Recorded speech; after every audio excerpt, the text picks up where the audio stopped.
Welcome to Stoic Training. I'm glad you're here because today's conversation might just change the way you see yourself and how others see you. Here's the thing. Truly intelligent men, they've got a secret. It's not about having all the answers or knowing the capital of every country. Their real power is in knowing when to keep their mouths shut. Sometimes, what you don't say says more about you than any clever quote ever could. I've spent years studying people, both through the lens of ancient Stoic wisdom and by sipping too many coffees while watching human nature unfold in real time. And let me tell you, the wisest men I've known have something in common. They don't waste words. They don't rush to fill silence. And they never say things that chip away at their credibility. So today, we're diving into 7 things intelligent men never say. Not because they're flawless, but because they've learned, sometimes the hard way, that these phrases lead nowhere good. Stick around, hit that subscribe button, and let's get wiser together. 1. I already know that. There's a phrase that slips out more often than we'd like to admit. I already know that. It sounds harmless, even confident, but what it really reveals is something far less flattering, a closed mind. And an intelligent man knows better. He knows that the moment we convince ourselves there's nothing more to learn, we've slammed the door on growth. I learned this the hard way. Years ago, I was working with a mentor, a man who carried himself with the quiet certainty of someone who had lived through enough battles to speak sparingly. We were reviewing a process I had done 100 times before. He began explaining something about it, and without thinking, I cut him off with, "Yeah, I know that already." He gave me a look, calm but heavy, and moved on. Later that evening, I realized what I had done. Not just interrupted him, but robbed myself of the chance to hear what he saw that I didn't. His years of experience had taught him things that didn't come printed in manuals or outlined in training videos. Things I hadn't lived long enough to understand. When we say, "I already know that," what we're really saying is, "I have nothing left to learn." That's not intelligence. That's arrogance dressed in the costume of competence. And Stoic philosophy cuts right through that illusion. Marcus Aurelius warned us plainly, "You cannot learn anything when you think you already know everything." What he meant was that the ego, our need to seem knowledgeable, to protect the image we've built, becomes the very thing that blocks our growth. It convinces us we're standing on solid ground when we're really balancing on pride. Intelligent men understand that knowledge is not a trophy you win and place on a shelf. It's a river, always moving, always changing. You step in the same place twice, and the water is different each time. I once watched a seasoned carpenter listen patiently to an apprentice explaining a technique he had likely mastered decades before. He nodded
of intelligence that outlasts all the rest. 2. That's impossible. Several years ago,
He was projecting his own fear of failure onto it. Fear of the unknown, fear of being wrong, fear of trying and coming up short. It's a quiet fear, the kind that doesn't look like fear at all. It wears the mask of logic, caution, practicality. But underneath it is the very thing that keeps us small. The belief that if we can't see the entire path, we shouldn't take the first step. Stoic philosophy cuts through this self-imposed paralysis by reminding us that the obstacle isn't the problem, it's our perception of the obstacle that defeats us. I've seen this firsthand. There was a project I was once part of years after working with Robert. The budget was tight, the timeline shorter than seemed reasonable, and the team inexperienced. Every logical bone in my body told me it couldn't be done. But instead of saying, "That's impossible," I tried something different. I asked myself, what can I control today? What's the next small step I can take? That project turned out to be one of the most successful I've ever worked on, not because we performed miracles, but because we refused to be paralyzed by the scope of the challenge. We stayed focused on the next step, then the next. Marcus Aurelius said, "You have power over your mind, not out."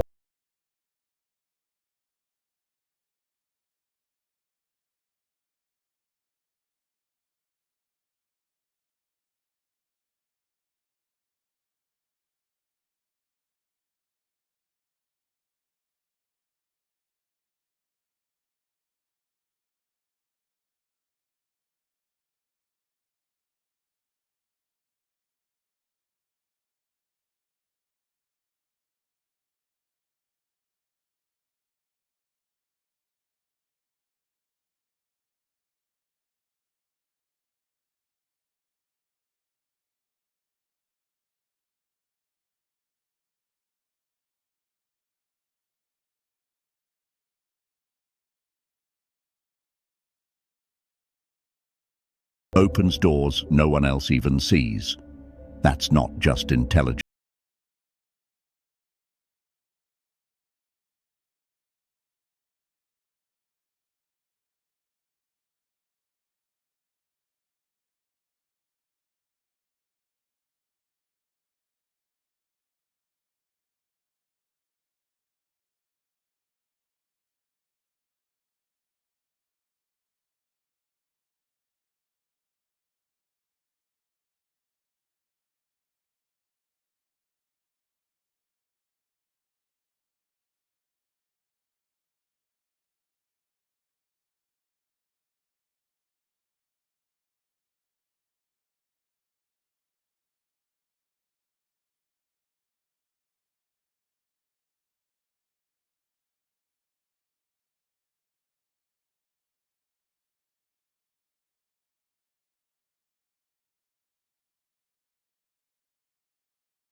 Deadlines, all true to a degree.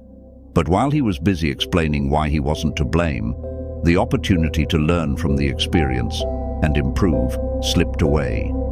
He stayed stuck, repeating the same mistakes, convinced it was always someone else's problem to fix. What he didn't realize was that by refusing to claim any responsibility, he gave up the one thing that could have changed his outcome: control over himself.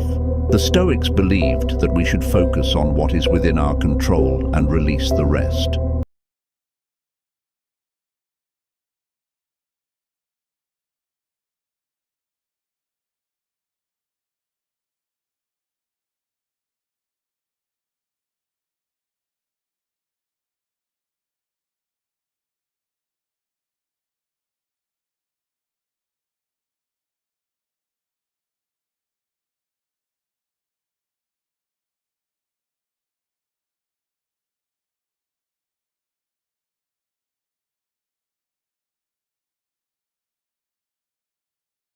Found that owning my part, no matter how small, opens doors I didn't see before.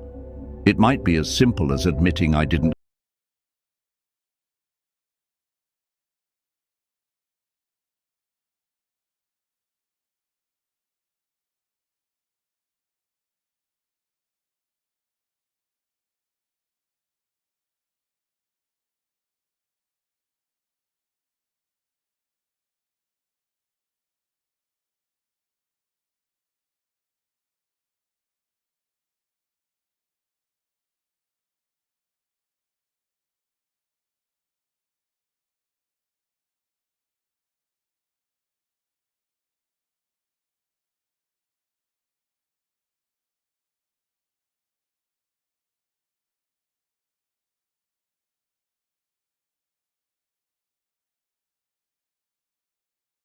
valuable? Let me know by commenting yes below. Your thoughts matter, and I'd love to hear from you.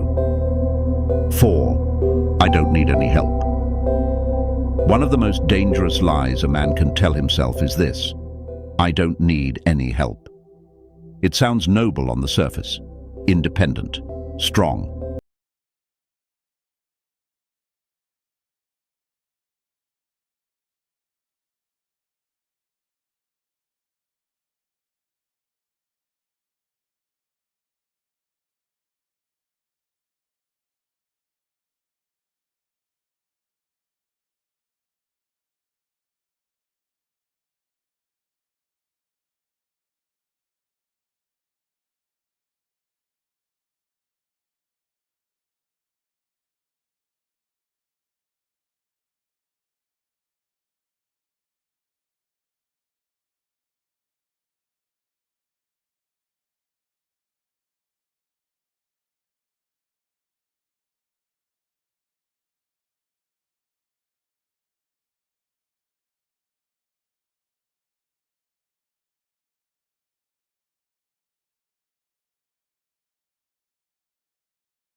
That wisdom isn't born from isolation.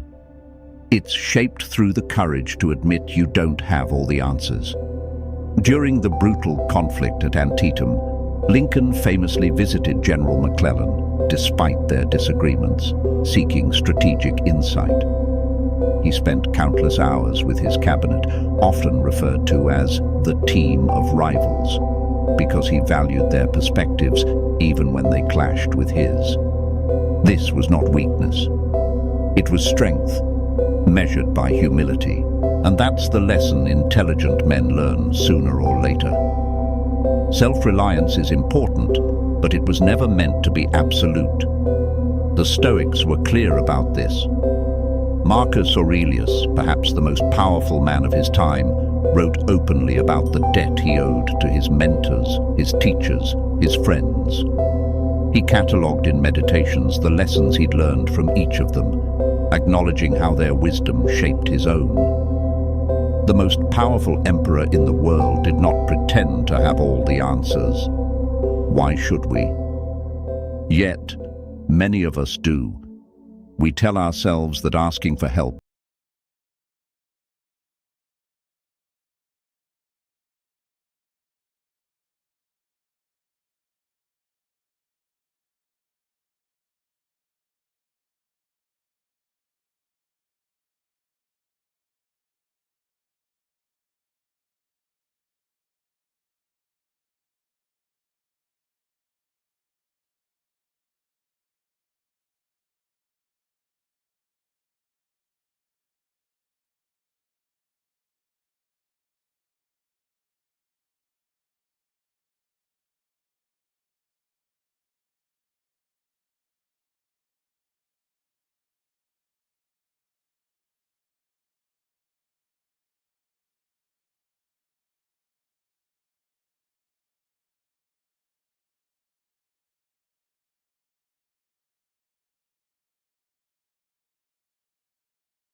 realized that true strength isn't in how long you can stand alone. It's in knowing when to reach out a hand and when to take one.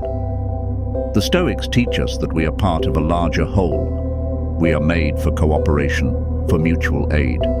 Epictetus reminds us that no man is an island, and when we pretend otherwise, we fight the natural order of life itself. Strength is not diminished by asking for help. It's defined by it. Because asking for help requires courage. It requires honesty. And those are the hallmarks of an intelligent, wise man who knows that carrying burdens alone isn't noble, it's unnecessary. So the next time you feel that pull to say, "I've got this, I don't need anyone," pause for a moment. Ask yourself if that's strength speaking or pride in disguise. And remember Lincoln, who led with wisdom and humility, knowing full well that even the strongest men need others to stand tall. 5. I'm too old for that. One of the most damaging lies a man can tell himself is, "I'm too old for that." It slips out quietly, sometimes disguised as practicality or even self-deprecating humor. But underneath it is something far heavier, a resignation, a belief that the best chapters are already written and there's little left worth pursuing. It's the kind of thinking that closes doors long before they need to be closed. Intelligent men understand that this phrase isn't just limiting, it's toxic. It becomes a slow erosion of purpose, a quiet surrender of the life that's still there to be lived. I once read about a man named Harry Bernstein. At 93 years old, after spending his life working as a magazine editor and raising a family, he decided to write his first book. He called it The Invisible Wall, a memoir about his childhood in a poor English mill town, divided by religion and prejudice. It was rejected by several publishers before it was finally released. He was 96 when it hit the shelves. That book went on to international acclaim, translated into multiple languages, touching the lives of people around the world. He wrote 3 more books after that. Harry didn't buy into the lie that he was too old. He didn't tell himself it was too late. He had something to say, something to create, and he did.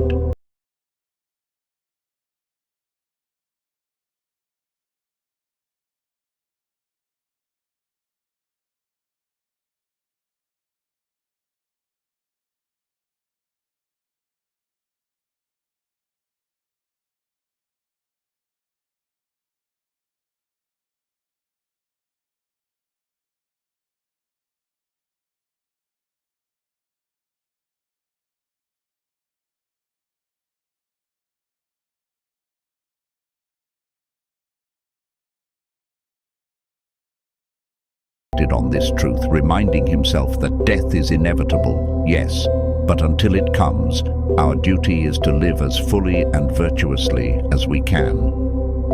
He believed that wisdom often comes with age, not because of the passing years, but because those who remain curious and courageous deepen their understanding over time. Growth doesn't stop with age, it ripens. I've seen men in their 60s learn new trades, start businesses, mentor young leaders. I've known others who let the weight of regret and time convince them to retreat from life. The difference is not circumstance, but mindset.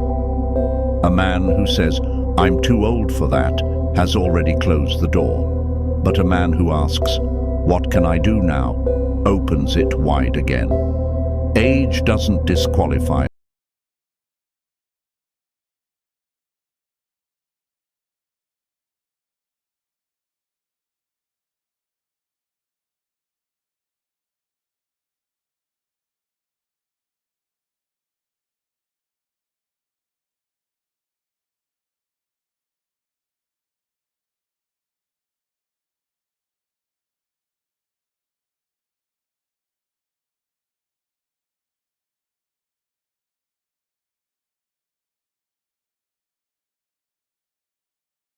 You to be the first to hear it. 6. I'll do it later. There are few phrases more seductive and more destructive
sit and talk. And then, one day, later,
they make the phone call they've been putting off. They take the first uncomfortable step toward healing a broken relationship. They start the project that's been sitting in the corner of their mind, gathering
limiting beliefs a man can hold on to is summed up in the phrase, "That's just how I am."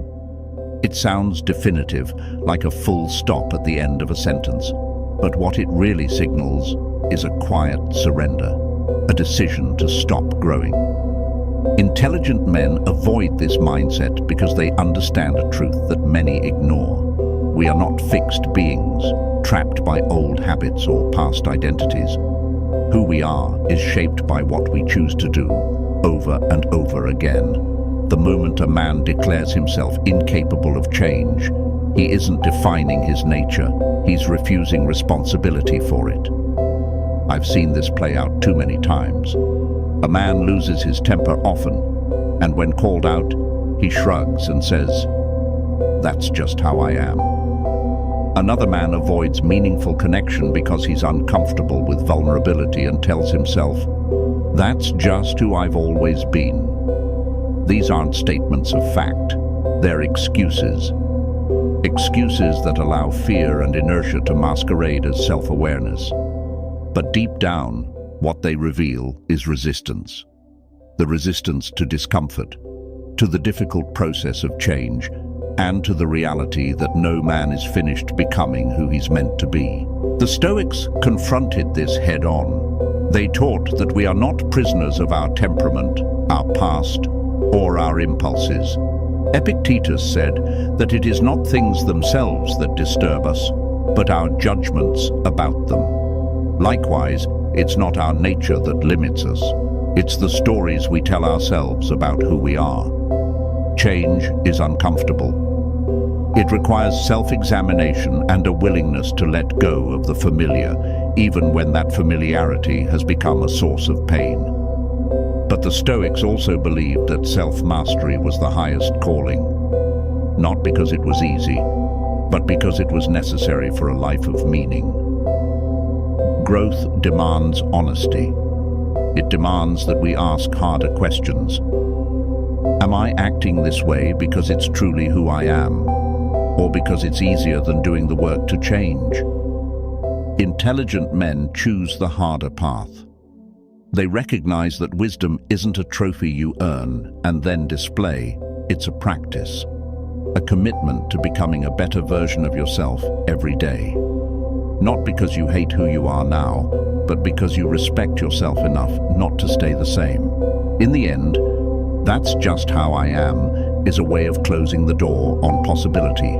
But the Stoics remind us that life itself is change. Nature is change. To resist it is to deny the very essence of being alive. The man who understands this doesn't fear change, he welcomes it. He sees himself as a work in progress, unfinished but willing. And in that willingness lies true wisdom. If you've ever caught yourself saying one of these 7 things, trust me, you're in good company. I've been there too, more times than I'd like to admit. But here's the good news.